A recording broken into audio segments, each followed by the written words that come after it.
बिल्ली, चूहा और जादुई टोपी। एक बार की बात है, एक छोटी सी बिल्ली थी जिसका नाम मिन्नू था।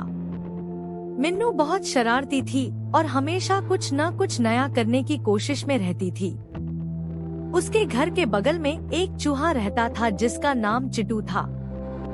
चिट्टू बहुत चालाक था और हमेशा मिन्नू को चकमा देने की कोशिश में लगा रहता था। एक दिन मिन्नू को एक बहुत ही अजीब सी टोपी मिली। यह टोपी देखने में बिल्कुल साधारण थी, लेकिन जब मिन्नू ने इसे पहना तो उसके साथ कुछ अजीब हुआ। जैसे ही उसने टोपी पहनी, वह एकदम से बहुत बड़ी हो गई। वह इतनी बड़ी हो गई कि वह छत तक पहुंच गई। मिन्नू बहुत खुश हुई। उसने सोचा कि अब वह चिट्टू को बहुत आसानी से पकड़ लेगी। उसने चिट्टू को ढूंढना शुरू किया, लेकिन चिट्टू तो कहीं दिखाई ही नहीं दे रहा था। तभी उसे एक आवाज सुनाई दी। वह आवाज चिट्टू की थी। चिट्टू एक बड़े से पेटी के अंदर छिपा हुआ था। मिन्नू ने पेटी को पलटा और चिट्टू को बाहर निकाला। चिट्टू बहुत डर गया था।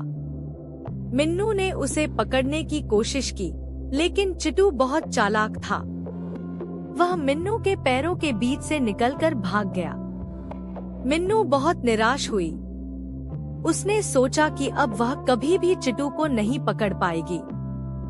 तभी उसे याद आया कि उसके पास जादुई टोपी है। उसने टोपी उतारी और चिट्टू का पीछा करने लगी।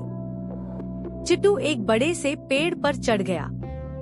मिन्नू ने पेड़ पर चढ़ने की कोशिश की, लेकिन वह इतनी बड़ी हो गई थी कि पेड़ की शाखाएं उसके भार को सहन नहीं कर पा रही थी। शाखाएं टूट गईं और मिन्नू जमीन पर गिर गई। मिन्नू बहुत जोर से रोई। तभी उसे एक आवाज सुनाई दी। वह आवाज एक बूढ़े उल्लू की थी। उल्लू ने मिन्नू से पूछा कि वह क्यों रो रही है। मिन्नू ने उल्लू को सारी बात बताई। उल्लू ने मिन्नू को समझाया कि जादुई चीजों का इस्तेमाल सावधानी से करना चाहिए। उसने मिन्नू को बताया कि उसे टोपी को वापस उस जगह पर रख देना चाहिए जहां से उसे मिली थी।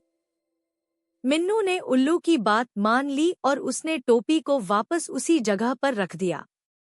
जैसे ही उसने टोपी उतारी, वह फिर से छोटी हो गई। मिन्नू ने चिट्टू को माफ कर दिया और दोनों दोस्त बन गए।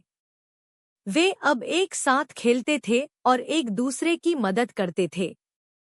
कहानी का अंत।